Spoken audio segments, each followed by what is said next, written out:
I'm so pleased to be joined today by Jill Scott. Jill is a Grammy-winning singer-songwriter, actress, and poet. Jill, thank you so much for taking the time to be with us today. I'm goofy. I need you to understand, this is so cool to me. I have collected Time magazines forever. I'm like a big vintage shopper.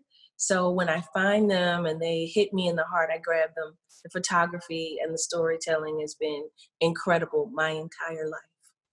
Wow, thank you so much. That means so much, I think, to all of us to have you be part of the Time family now as well. Thanks. So it has been, I know, a strange and difficult summer for everyone, really, and especially here in the US. And I want to ask, how have you been maintaining a sense of purpose through this time right now?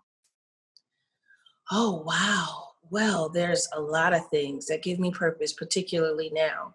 I have a child. I have an 11-year-old son and a 9-year-old nephew. And it's really important for me anyway, to try to remain positive and not allow them to be too frightened by what's occurring. And there's so much happening. We've done a lot of conversation, lots of communication about what we see on the news, about what's happening, in the world. So just staying positive and listening to the children has been a really big boost because they're so optimistic. It's been helpful. Yeah. And I feel like you radiate this sense of optimism and have certainly become like an icon of calm and healing to a lot of your fans and your audience, especially recently, especially through quarantine and through the last few months. What has it meant to you over the years and now that people relate to you in this way and sort of look to you for that? It feels good. It feels good. I never wanted to be something other than what I am. My second album was called Beautifully Human, which is the goal, isn't it? The fact that people respond to me and feel nurtured, by my energy or nurtured by the things that I say. I do my best to speak from my heart, to think as much as I possibly can about what I'm going to say or present. It really matters to me. I didn't do this art for fame. It's never been an interest of mine. I've done this because it felt right to my soul, and that it resonates with people is everything I wanted. Yeah, I think it is resonating now, especially. And I'm curious where you're finding your sense of balance and peace through this, and what kind of rituals are allowing you to still be that person and have that presence. It's simple things. I'm really into simple things. I like to plant my little flowers. I like to talk to strangers about something or nothing. I like to go grocery shopping. I'm a big Costco, a Sam's Club fan.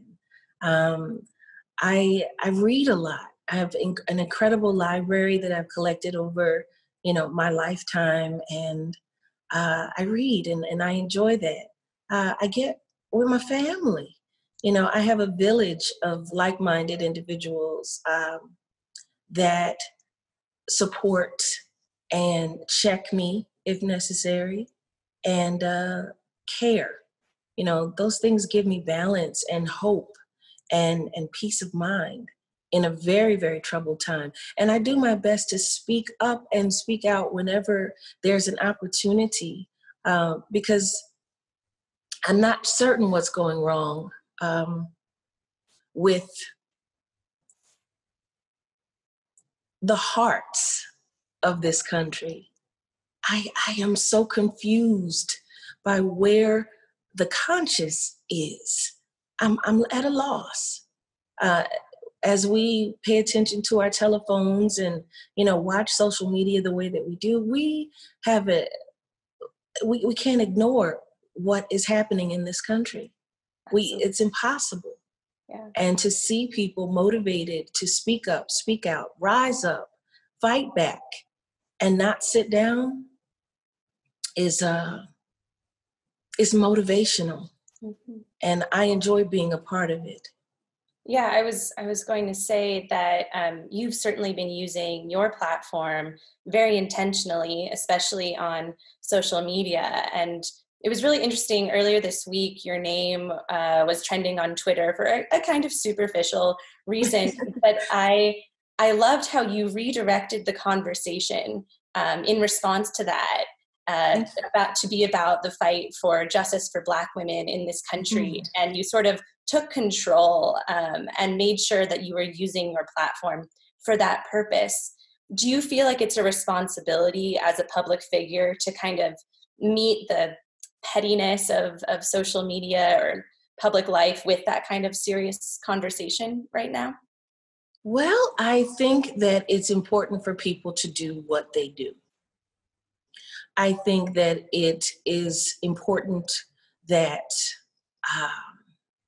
actors create plays and movies and films, and dancers dance out frustration, and writers write, and singers sing. And for people who've always been aware of what's happening in society, to continue to speak out and continue to push forward. There's a big possibility for this country to actually be great. I'd love for my children to be a part of it. I'd love to see it myself.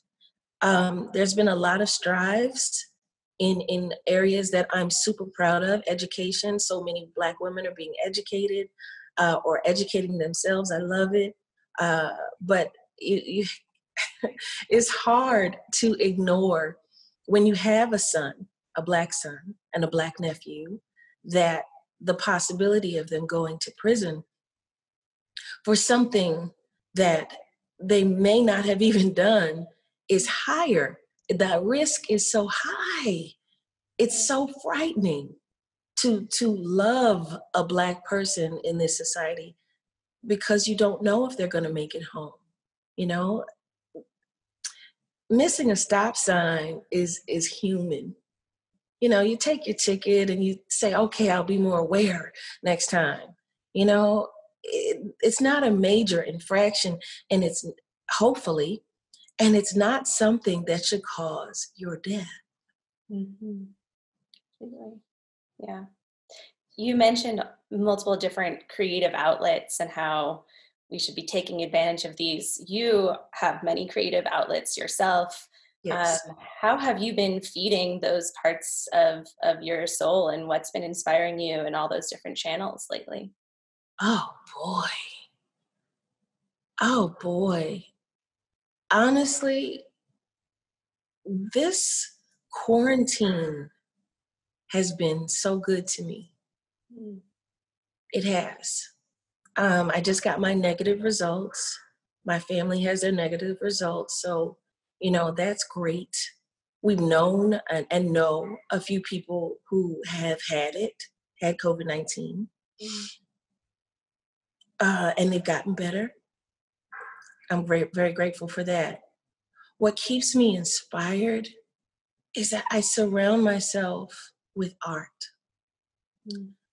all kinds, from paintings to sculptures to books, to plants, to trees, to fabrications and floor textures, walls. And I really try to keep myself inspired by art, because there's no greater artist than the creator himself or herself. There isn't.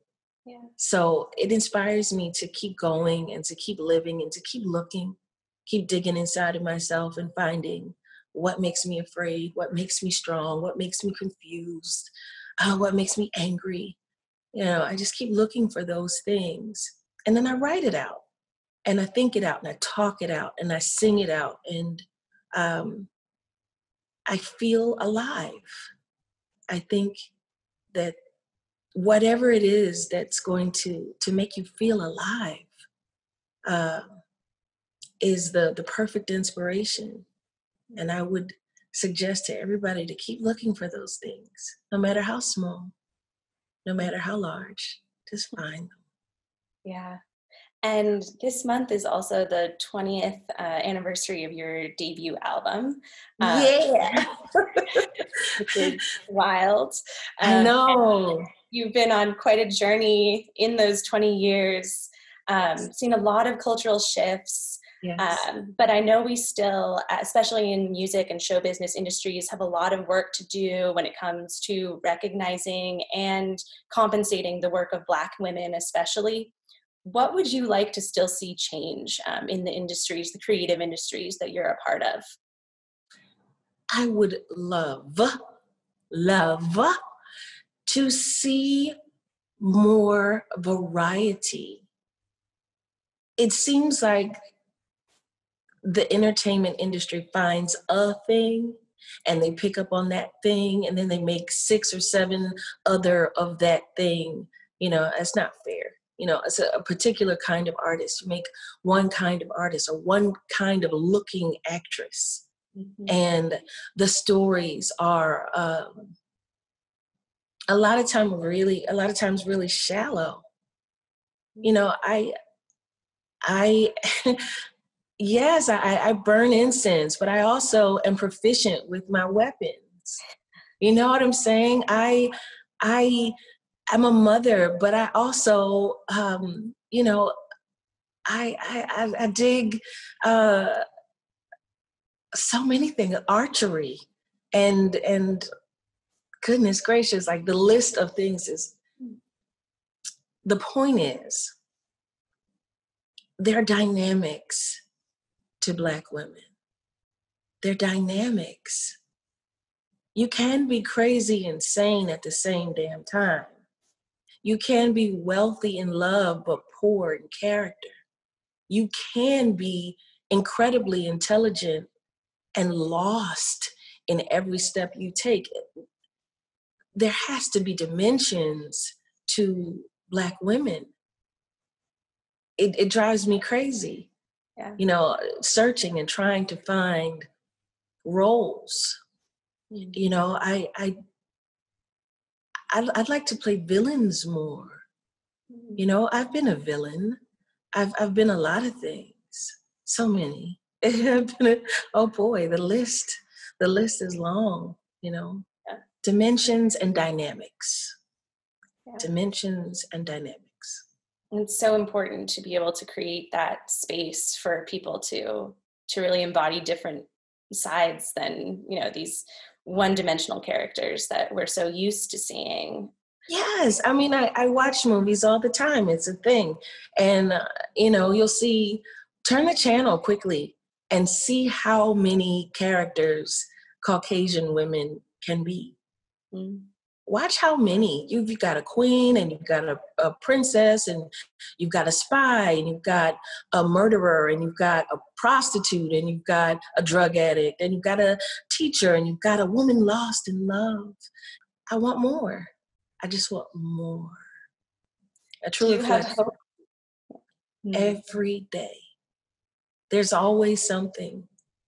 When my son was really small, he'd be frustrated because he couldn't do something. We had a hard time reading. And I'm an avid reader. And he would get so angry. And I'd say, let's go outside. And we go outside and we watch the ants. Simple things that can inspire. They're all around us. And it's important to find them. So yeah, I got hope. As long as the sun comes up, as long as the moon comes out, as long as there's stars in the sky, as long as I have oxygen in my lungs, I have hope. Jill, thank you for those words, something that I think we could all take to heart.